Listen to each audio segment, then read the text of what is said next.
الحمد لله الذي وعدنا بجنته النعيم. الحمد لله الذي مدح المتقين فقال إن المتقين في جنات وعيون. الحمد لله الذي وعد المتقين بجنات النعيم، والصلاة والسلام على رسول الله أحسن العبد الذي وعده ربنا قبل مماته بالجنة فقال إنا أعطيناك الكوثر. اللهم صل وسلم وبارك على رسولك الكريم نبيك الأمين محمد وعلى آله وصحبه وأمته إلى يوم الدين. أما بعد، فيا عباد الله، أوصي نفسي وإياكم بتقوى الله، فقد فاز المتقون، فلا تموتن إلا وأنتم مسلمون. فقال تعالى: يا أيها الذين آمنوا اتقوا الله حق تقاته ولا تموتن إلا وأنتم مسلمون. Saudara-saudariku dan pemirsa Akhir TV dimanapun Anda berada, Alhamdulillah kita kembali diberikan kesempatan untuk menjalani kehidupan di hari ini, dan telah diawali dengan ibadah. Alhamdulillah kita telah tunaikan ibadah salat subuh berjamaah di hari ini. Kita bermohon pada Allah semoga salat yang telah ditunaikan beserta amalan sunnahnya diterima oleh Allah Subhanahu wa taala dengan penerimaan terbaik insyaallah. Allah.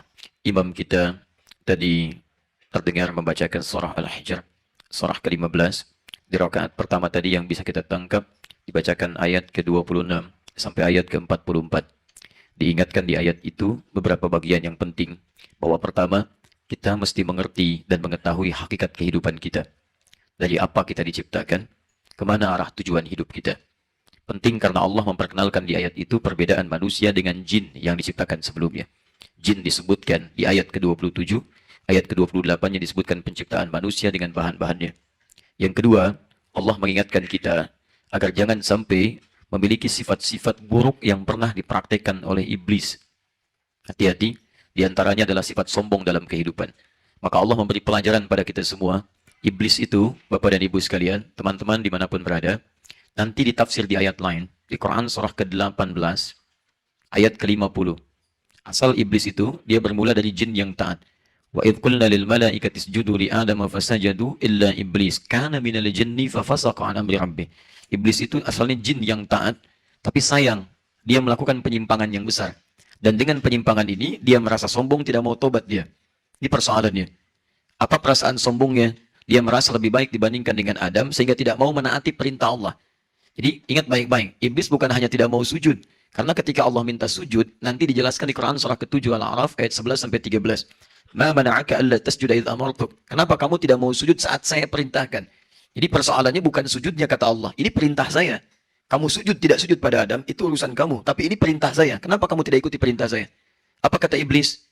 Ana khairum minhu, khalaqtani min narin wa khalaqtahu min tin. Saya lebih hebat dibandingkan dengan Adam. Kau ciptakan saya dari api, dia dari tanah. Tidak level, yang diciptakan lebih tinggi harus hormat pada yang lebih rendah.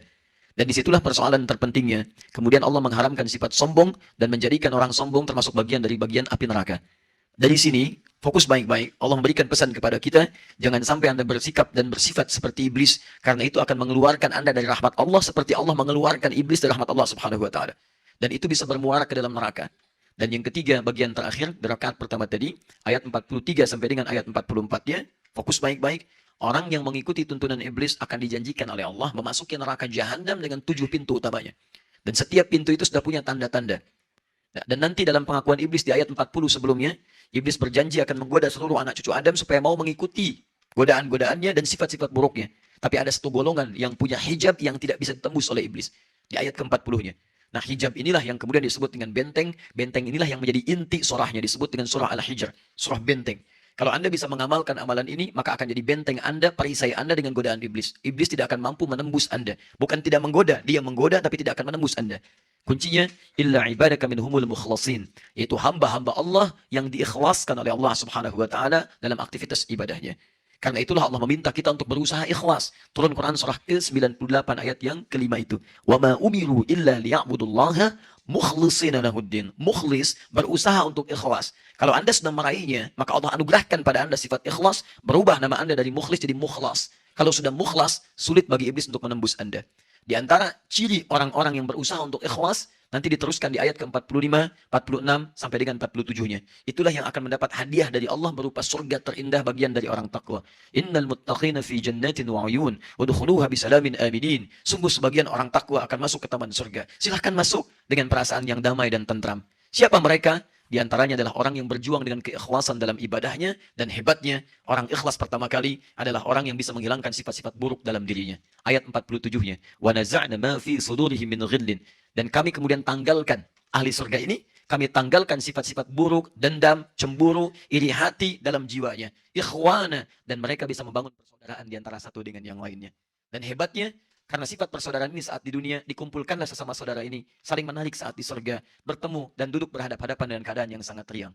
Karena itulah nanti banyak ayat di Quran mengajak kita untuk menumbuhkan persaudaraan, menjauhi sifat-sifat perselisihan, saling iri hati. Hanya orang yang iri hati dan cemburu yang sulit memasuki pintu surga. Karena iblis pertama kali diusir dari surga karena sifat iri hati dan cemburunya.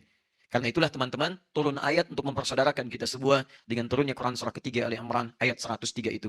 Wa'tasimu bihablillahi jami'a wa la tafarraqu. Bersatulah kalian dengan ukuran tali Allah, jangan terpecah belah. Dan paling hebatnya, lihat ke tengah ayatnya, langsung ke tengah ayat. Fa asbahtum bi ni'matihi ikhwana. Dan dengan nikmat Allah Subhanahu wa taala, kita telah dipersaudarakan. Jangan sampai persaudaraan keislaman kita ini kemudian terlepas karena sifat-sifat godaan iblis. Di antara bab yang bisa memecah belah persatuan kita adalah bab-bab yang seringkali menghadirkan khilaf yang terkait dengan pembahasan ikhtilaf. Padahal ikhtilaf diwujudkan untuk kemudahan, bukan perselisihan. Tapi iblis datang membawa khilaf pada ikhtilaf untuk menanamkan kebencian di antara kita semua. Karena itulah kemudian penting bagi kita di subuh ini untuk mempelajari kembali bagian fikih ikhtilaf. Sehingga dengan pelajaran itu tidak menghadirkan khilaf di antara kita yang berujung pada perpecahan, mengikuti titian iblis, dan bisa menghambat kita untuk memasuki surga Allah Subhanahu